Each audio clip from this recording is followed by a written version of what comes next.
আসসালামু আলাইকুম।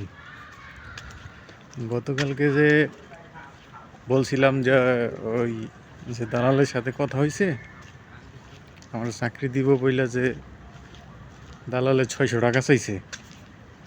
তো এর আগে তো আমার এক বড় ভাইয়ের কাছ থেকে 500 নিয়ে খাইয়া লইছে। তো তারপর আর ফোন টোন ধরে না।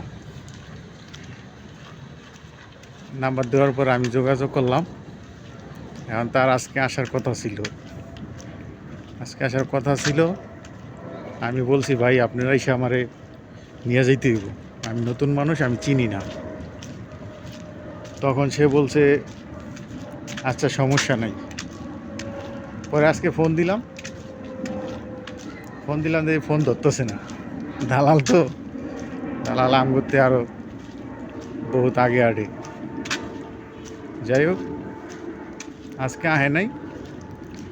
এখন দেখি, দালালের সাথে যোগাযোগ করতে পারিনি।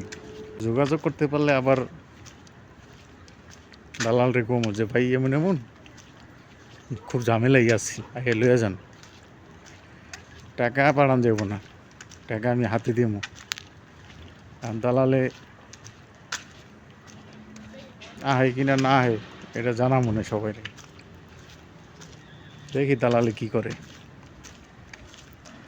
টাকা যদি কেউ রাতে জায়গা একবার,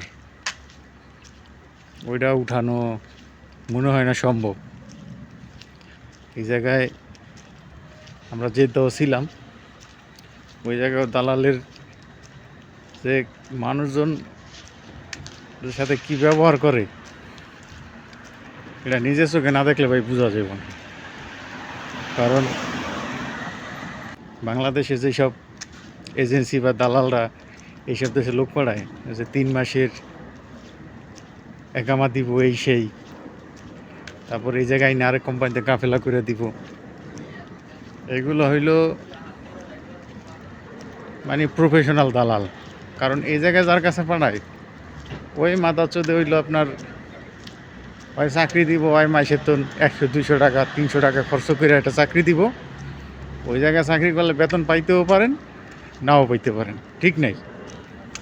কারণ এই জায়গায় হইল দালালের খেলা। সবাই দালাল থেকে সাবধান। আর পকেটের টাকা যত চাপাই রাখতে পারেন, সহজে কেউ চাইলেই দিয়েন না। আর বুঝেনই তো, বিদেশের বাড়ি, এ জায়গায় না খাইয়া থাকলেও কেউ দেখবো না, আর কেউ খাওয়ান দিয়েও যাবো না।